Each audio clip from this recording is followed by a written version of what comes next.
nice lounge music back here. Oh, yeah.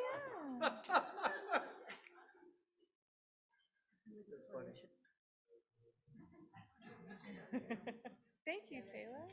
Yeah. Oh, thanks, Leora. Now we can begin.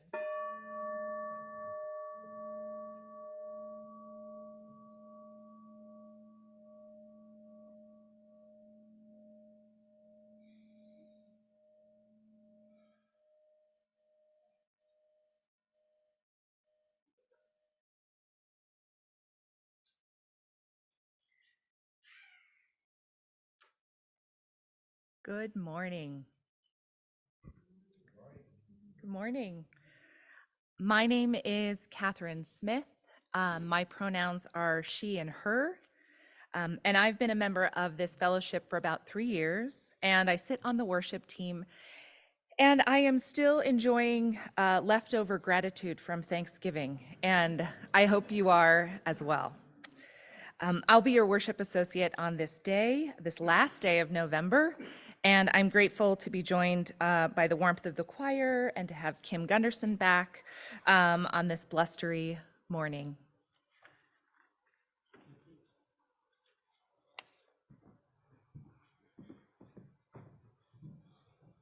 Good morning. If you can stand in body or spirit, we're going to sing our opening song, which is Morning Has Broken.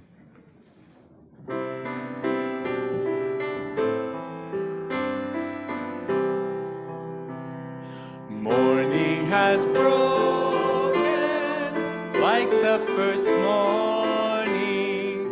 Blackbird has spoken like the first bird. Praise for the singing, praise for the morning, praise for them springing fresh from the word. Sweet the rain's new fall, sunlit from heaven, like the first dew fall on the first grass. Praise for the sweetness of the wet garden, spring completeness where God's feet pass. Mine is the sunlight, mine is the morning, born of the one light, Eden's soft flame. Praise with elation, praise every morning, God's creation of the new day. Let me take a seat.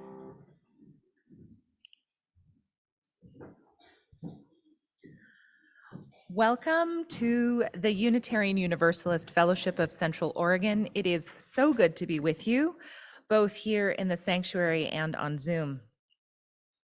We are an inclusive community that affirms the mind, heart, and body in our search for truth and meaning.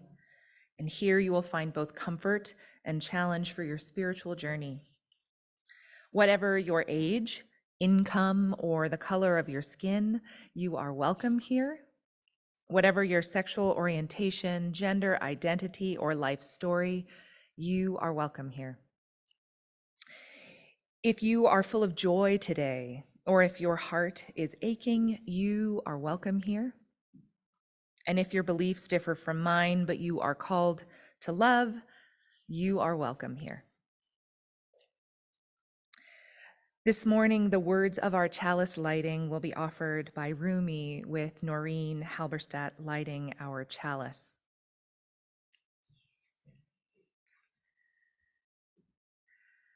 Yesterday, I was clever, so I wanted to change the world.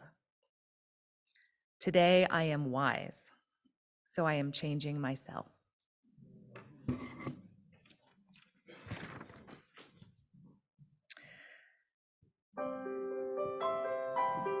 If you could stand again in body or spirit, we're going to sing Spirit of Life.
Good morning. I'm Chayla Sloper, the Congregational Life Facilitator, and I have today's announcements. Firstly, big hello to those who are joining us on Zoom, and the one noticeable shift in the Zoom experience and our in-person experience is Kim Gunderson Moore doing our ASL interpretation.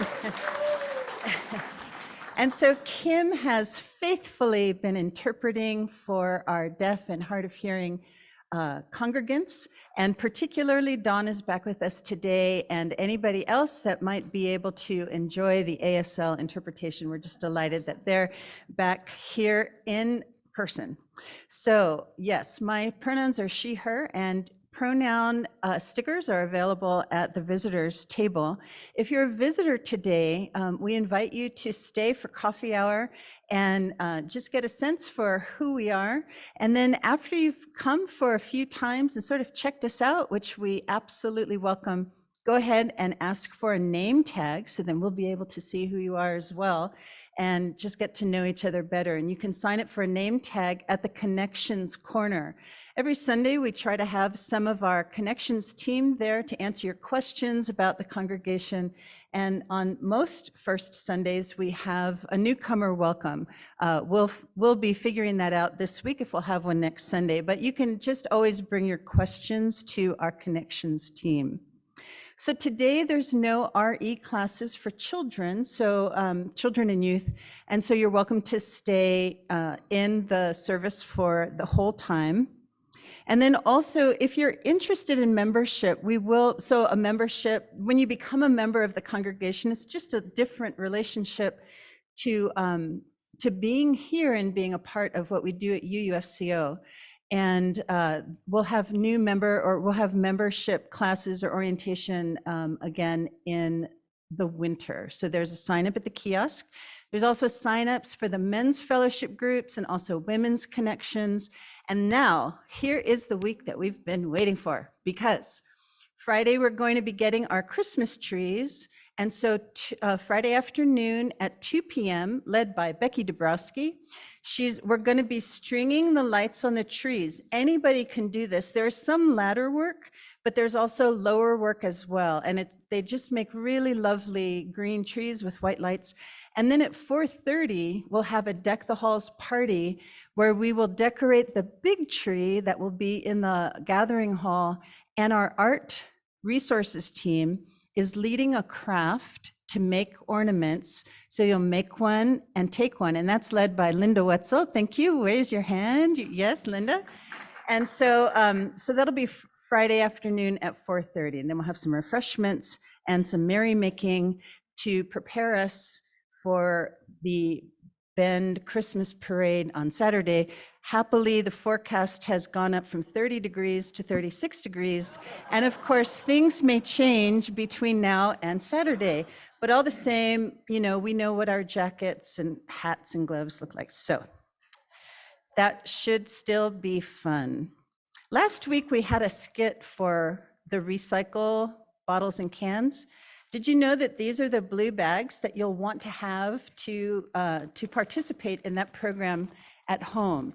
You can pick up these bags at the kiosk, and then hopefully when they're full, you can bring them to one of the bottle recycle places. There's one on 2nd Street at Hawthorne here in town. There's another one in Bend, there's another in Sisters, or you can leave them by the service entrance here, but we prefer if you can bring them to the recycle places. So we have 2 drives going on right now. One is that the youth group is sponsoring a drive for gifts that will be distributed through the Giving Plate. So from ages like infant through young adult, gifts that are $10 to $40. And then also if there are folks in the congregation that similarly are not going to be able to participate in gift giving, and if you would like some assistance there, contact Amy Brock, our DRE, and she will help you with that. So in addition to the gifts for the Giving Plate, our homeless outreach group is inviting us to participate in the gift of warmth. So for our homeless and houseless neighbors, if you have blankets that are washable, either new or gently used, or warm gloves, or hand warmers, or thermal underwear in adult sizes, that would be really helpful. And so they will have a table in the gathering hall. And so we can bring those items to share with our neighbors as well. Lastly, I'll just say that the Young Sounds, it isn't only for singers, and you don't have to have had experience singing in groups, but that group meets on the first and third Sundays of the month. So next Sunday, Reverend Scott and possibly some volunteers will help with that. So for anybody here who has young people that would be in the Young Sounds, feel free to join that. And I think that, oh yes, then we will also, as soon as we get past this weekend, then we will look with more intention at the winter solstice. So there are plans in place, and we're just doing like one major weekend at a time. So with that, I will say, be sure to grab your blessings, give and receive hugs, and for this season, goodwill to all.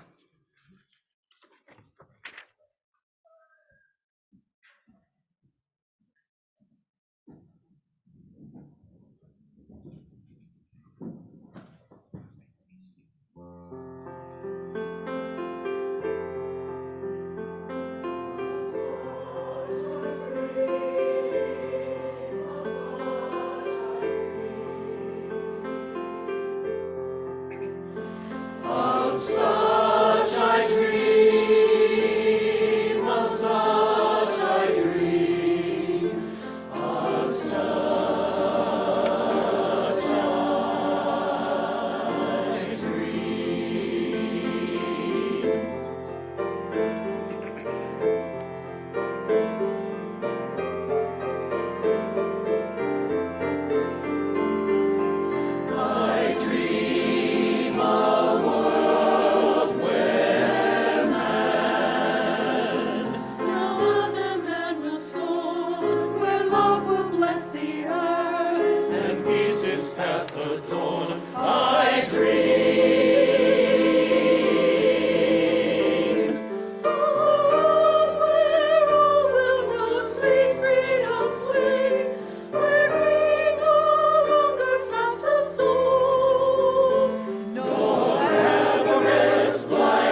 Good morning. My name is Amy Brock, and I'm the today director of we Religious have a fun Exploration story for that Children. explores change. This month we've been learning about change, and it's today by we have Lauren a fun Long. story that explores change. Once there was a little It's tree called Little filled with Tree, little and it's leaves. by Lauren Long.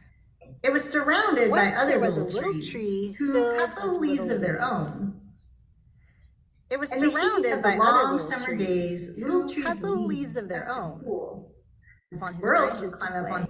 And the morning dove landed in him and sang her fluty song. And the little tree was sure to grow up big and strong.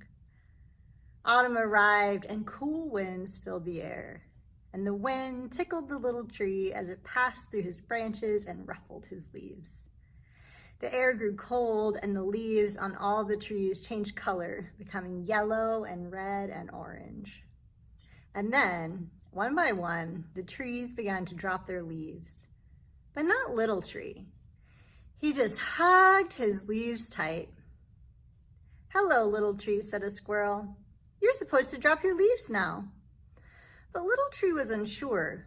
What would he do without his leaves? Winter came. "What are you doing with the leaves still on you?" asked the doe. And Little Tree just hugged his leaves tight. Springtime arrived and the little forest burst into life again. The other trees grew bright and new leaves began to grow. The squirrels played in their branches, and Little Tree could hear the morning dove singing her fluty song. The seasons continued to come and go. "Little Tree," quacked a duckling, "your leaves are brown. Are you feeling sick?" A fox said, "Little Tree, it's autumn. It's time for you to drop your leaves. You can do it. Ready? 1, 2. But Little Tree just hugged his leaves tight. And all around the forest grew more and more. And one summer, Little Tree could no longer feel the sunlight. The squirrels played high above on the broad, tall trees, and the morning dove sang so far away that he could hardly hear her fluty song. And then autumn came again, and leaves began to blanket the ground. And Little Tree looked up at the other trees, at their branches reaching high into the sky, and he remembered when all the trees had been his size. And then he let go. And as the last leaf floated to the ground, for the first time, Little Tree felt the harsh cold of winter. But in time, something happened. Once there was a little tree, and now it had become a big tree. And so ends our story today.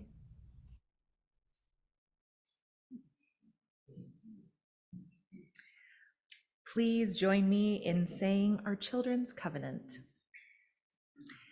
In this place, I am kind. In this place, I am loving. In this place, I am a friend to the earth and all animals and people. In this place, I am loved.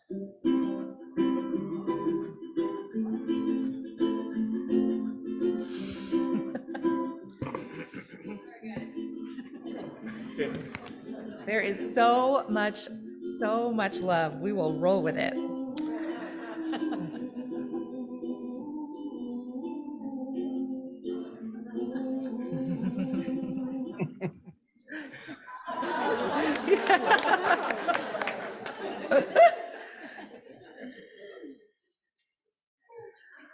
With that sweet, I guess, montage in our hearts, we get to invite our offering today. We'll now receive our offering to support the programs and ministries of our congregation. Through these gifts, we sustain the bond of our community and nourish possibilities for our future. And if today is your first time with us, you're welcome to pass the basket. Your presence is gift enough.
It's now time to share our joys and sorrows in community. And so whether you are full of joy this morning or carrying a burden, this is the time that we can share whatever is in our hearts and connect with one another, those who are gathered in person here and those of us joining our community on Zoom.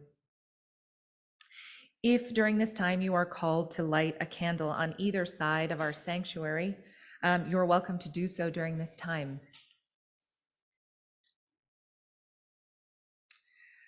We have some joys and sorrows from this very morning. It is so wonderful to have Kim, Cam, and Dawn back in person. Welcome home.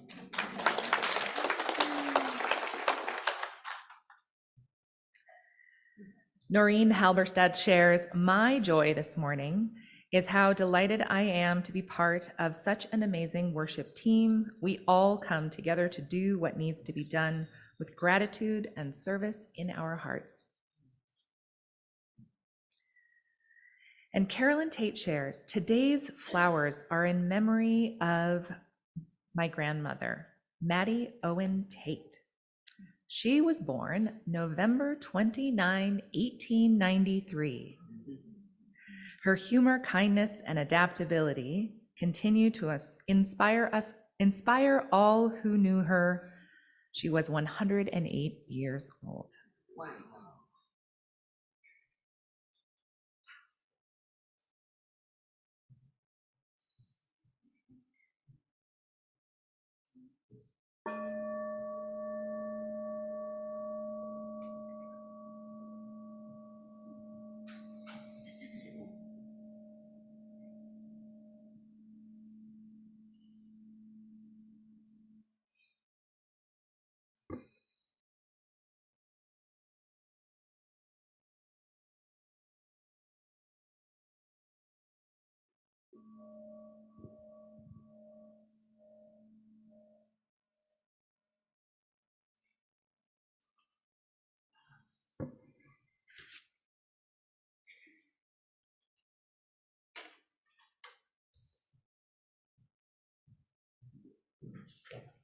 You could rise in body or spirit. We're going to sing our song, One More Step. We're going to look for those words. There we go.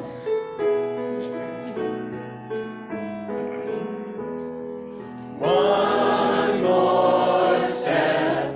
We will take one more step till there is peace for us, and everyone will take one more step.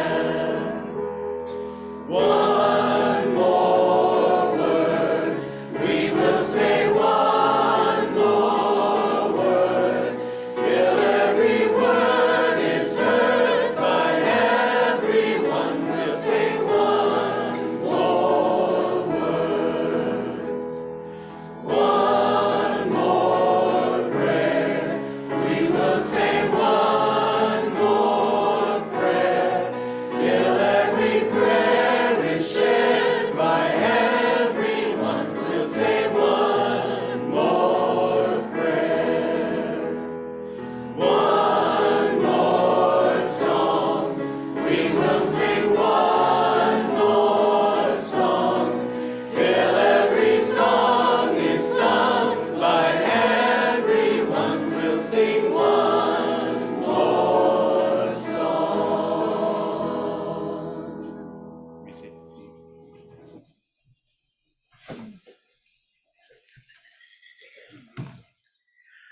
For the last few Sundays, if you've been with us, Reverend Scott, there's a podium here. Reverend Scott has reminded us and shown us the way to encountering change as normal, as expected, and as an inevitable part of our life. And on this last Sunday of November, in this theme of change, we have the opportunity to welcome it in one more time through stories of members of our fellowship. So although we do not always welcome change into our lives, and sometimes we may resist it, we may refuse to drop our leaves, We are also called to embrace it and embrace transition. I was inspired in preparation for this service by the writing of Bruce Feiler, who describes life changes as life quakes.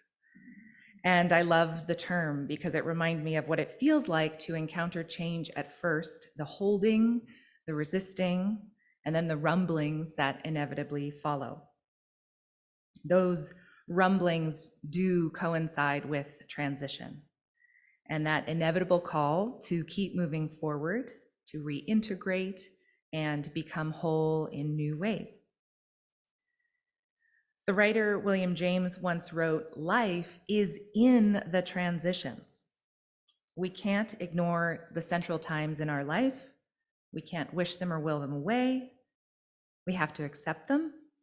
We get to name them, mark them, share them, and eventually convert them into fuel for remaking our life stories. We are fortunate today to be joined by the two members of our fellowship, Robin Johnson and Tony Kalat, who have stories of change to share with us all and wisdom from living in the transitions.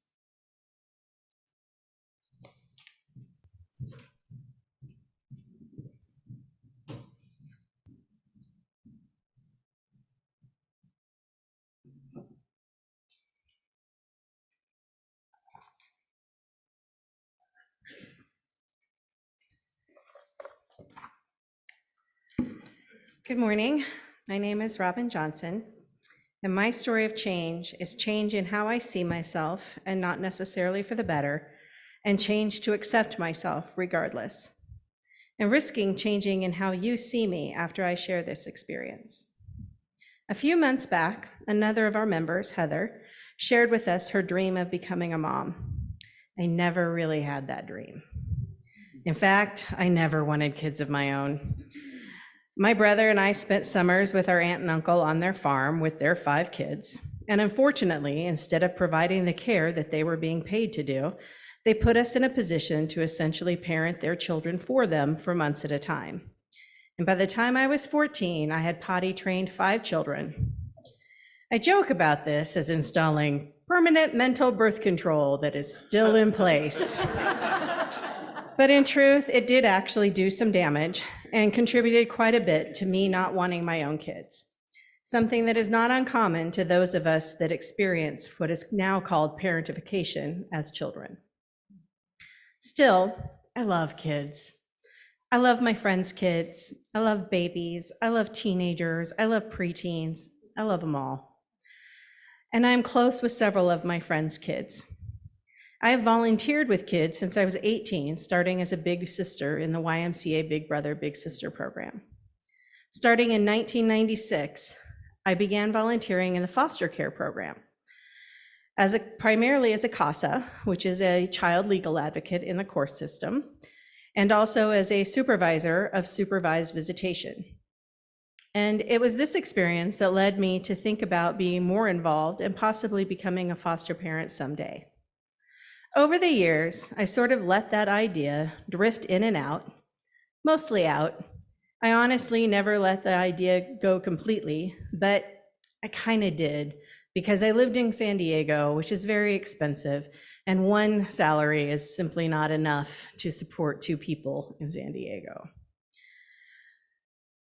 But then life does as it does, and I took a left turn, and I ended up in my current field, working remote and able to live anywhere. Suddenly, the option of home ownership became possible, and after moving to Bend in 2019, I bought my first home in 2020, just as COVID hit the world. In that fall, I did a little research and signed up for the training course that started in January of 2021 to become a foster parent. I completed the training along with the other stuff that you do to become a certified provider. One of the last things that you do is discuss with your CPS worker your limitations and boundaries. I was very clear. I'm single. I work 2 jobs, 1 full-time and 1 part-time. I wanted to help, but I could not take higher risk kiddos. And from my more than a decade of experience in the foster care system, I knew there were plenty of kiddos I could help, even if there were more I could not. Up until this point, my experience with CPS as a CASA, a supervisor of visitation, and throughout the training as a foster parent was excellent. That was about to change. In July of 2021, shortly after completing my certification, and while I was in Indiana helping my best friend with end of life for her dog, I got a text from a social worker. The text said that a child had come into care and I was the perfect match for her and she would be in respite care until I got home, and that as soon as I got home, they needed to bring this child to me. Anyone catch some red flags? Yeah, I have to admit I did too. And I charged ahead anyway, even if I should have known better. I let them know I would be home on Friday night near midnight, but could take the child Sunday. And they informed me they would be there at 8 a.m. on Saturday. And they were. I cannot go into details about the child, but what I can say is that this particular CPS worker lied about pretty much every major concern you could have about a 13-year-old girl. I tried to do everything you're supposed to do, get the dental, the medical, the therapy all set up.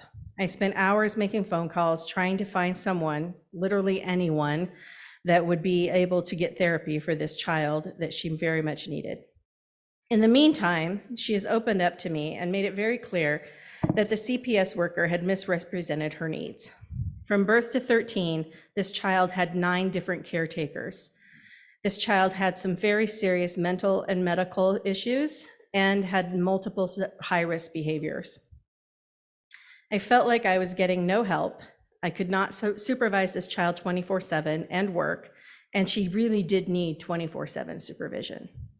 I was so desperate for a moment to deal with this situation, I ended up allowing this child to go with friends who I had met along with their parents to a music event Thursday night in Drake Park. This ended up not being great.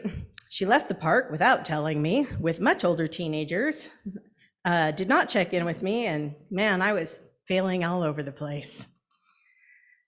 I spent Thursday night in another part of Drake Park crying hysterically about how I was failing at all of this on the phone with my best friend. I knew at this stage that I was in way over my head. I hadn't slept in days.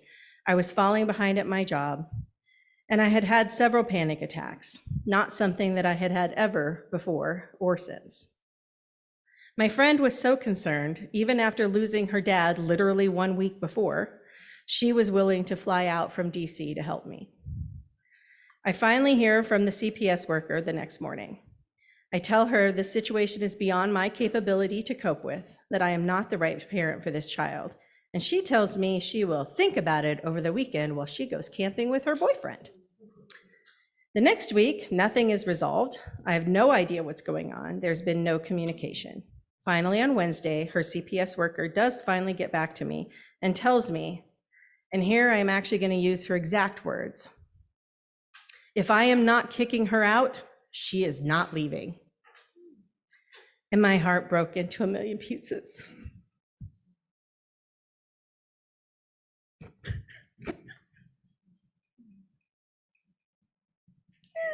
Sorry, because I would never kick a child out of my home.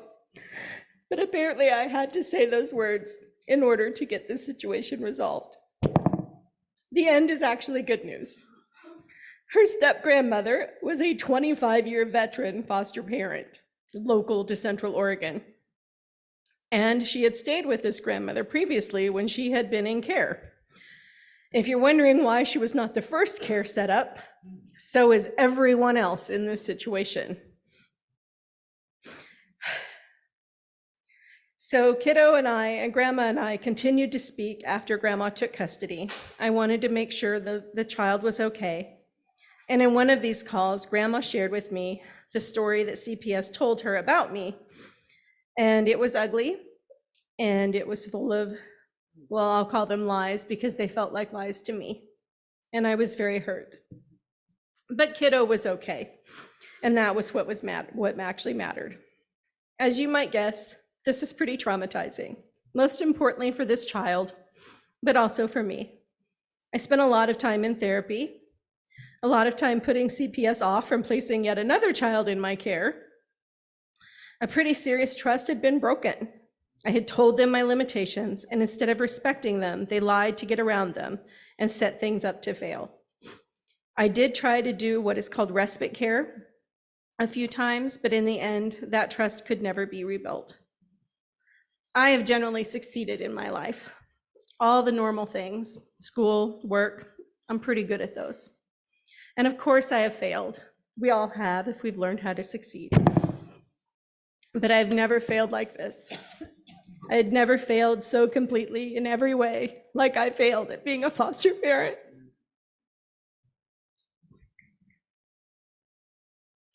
And it changed how I see myself.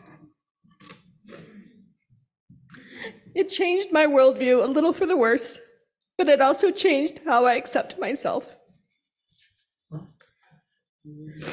In the end, with lots of therapy, I can say, even if I don't always believe it, that I did not break this child, and I was not in a position to help her mend herself.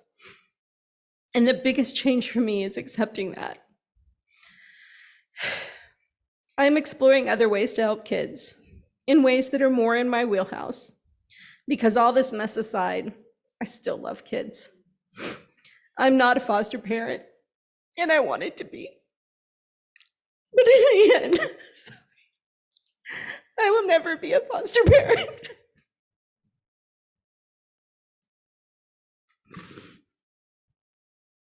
Change sometimes means failing and finding a way to accept that failure and still be okay.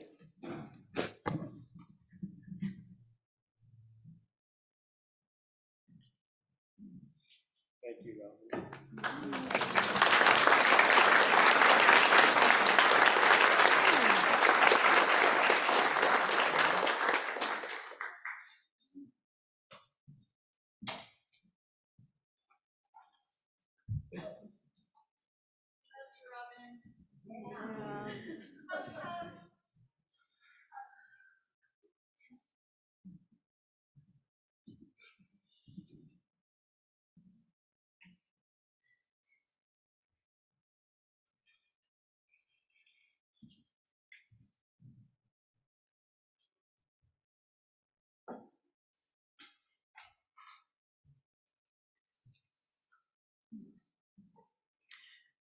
Thank you, Robin, Noreen, and Catherine.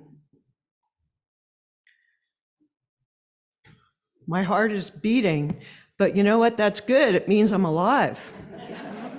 All right. So I'm Tony, and I used this past week to organize my thoughts, review my timeline, write everything out with endless rewrites and edits. It was a good exercise for my mind, and I'm glad it's over. I've written final on the top of this page. No more editing. Okay, so my story. I transitioned to being a septuagenarian, and I was diagnosed with multiple sclerosis 19 years ago. Not the septuagenarian part, just the multiple sclerosis. Okay. Multiple sclerosis translates to many scars and attacks on the nerves of the brain and the spinal column, which interrupts signals. Change I did not welcome. My used to be normal: hiking, biking, swimming, sailing, riding, yoga. But even back in my 30s, I was sicker than anyone I knew. Living in Philadelphia, the bronchitis would linger for months. I pushed through, as young people do. Fast forward to age 51. Greg and I, as newlyweds, moved to Phoenix, the change I wanted. Arizona, a big rural western state, like Oregon, although it lacks a coast. I was hoping the desert and the sunshine would help me, but nope. I complained to anyone that might listen. One doctor said, Your poor immune system is the luck of the draw. Otherwise, our life in Phoenix was a blast. My favorite bookstore was a 70-mile freeway round trip, and luckily I had my first Prius, no problem there. Our neighborhood was superimposed onto the desert, and the wildlife included bobcats, coyotes, javelina, hawks, and the occasional lost cougar. Someday, the people in the houses may be gone. I'm thinking of some kind of apocalypse, but the critters will remain. Okay.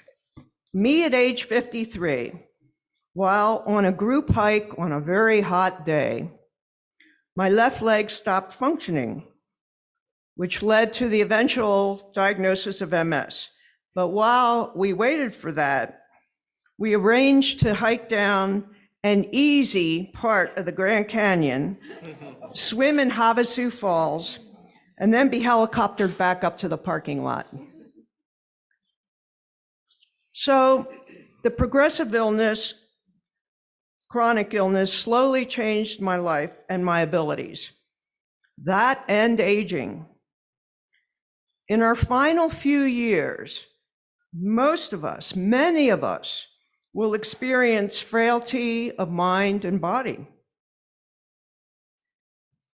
There's the American Academy of Anti-Aging Medicine I learned about just last week.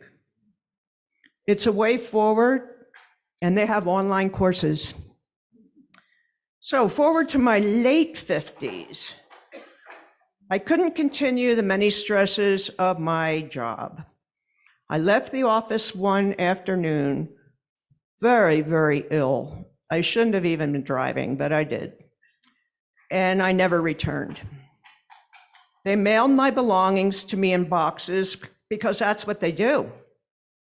With the help of 2 lawyers, I was finally able to get permanent disability and then full retirement benefits.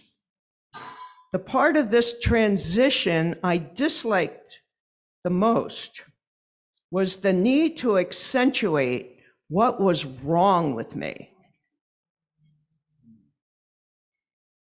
That and no farewell party with balloons. So I slept and rested for maybe 3 months. That huge transition from work to disability, abrupt and harsh as it was, turned out to be okay with me. About a year or so later, the 2 of us had the gumption to relocate our retired selves up to Bend. Adventurous change.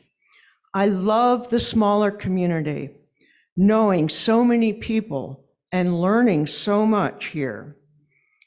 This vibrant UU community as well. And I love the proximity to services. And so many dogs. Not so many in Arizona. It's the predators I mentioned before, plus the scorpions and venomous snakes. So our little Tesla doggie is one of the best things that has ever happened to me. And I am so grateful for the transition from parakeet person to dog guardian. Drop the mic. I would happily have crawled up the entire Pacific Crest Trail just for her. Change to my heart I wasn't expecting. All right, more changes. No more hiking, biking, sailing. I work out now with an iPad in front of me in my living room with full gym equipment. So there's this international group I'm part of, people with MS, with hundreds of programs specifically tailored to our individual needs and with much support. Changes from aging for all of us. Starting in our late 30s, I learned. The teeth rot, hearing fades, the eyes blur. Gee, would it be great if Congress right now would expand Medicare to cover more of our useful body parts? And then there's, I know. And then there's the bones and the brain. My household's mean age, the two of us, is 77. Our bodies and minds want to transition to another, slower version, signaling it's the third act. But there's plenty of hope. Being a septuagenarian, the nervous system calms down and the body stops attacking those nerves. Old damage can kind of be reversed. That's the best news I've heard on the subject, and I heard it about 6 months ago, so I'm still thinking about it. My relentless attention to diet, exercise, lifestyle, happiness are very helpful and give me a way forward. As former Arizona Congresswoman Gabby Gifford says, change is slow and incremental. If you want any inspiration, more inspiration, there's her new documentary, Won't Back Down, on Amazon Prime, I think.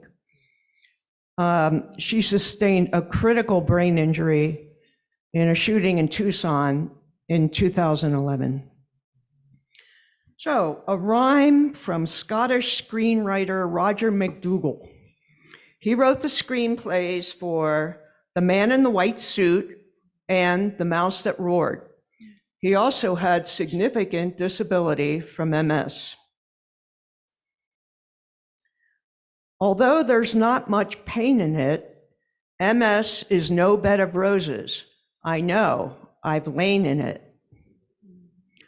Roger McDougall died well into his 80s, reportedly symptom-free of MS.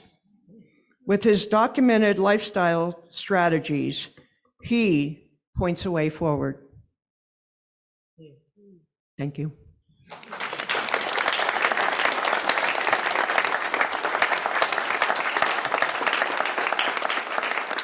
And any of you can come talk to me later if you're concerned about aging.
I hope you will all join me in a unison reading of our covenant as we extinguish our chalice. Love is the spirit of this fellowship, and service is its law. This is our covenant, to dwell together in peace, to seek the truth in love, and to help one another. We get to end today inspired by our friends. And I send us into the rest of our days with some wisdom from Octavia Butler. Kindness eases change. Love quiets fear.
Those are bad.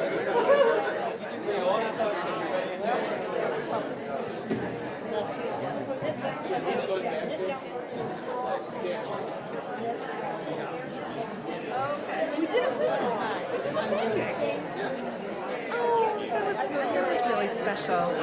Yeah. Okay.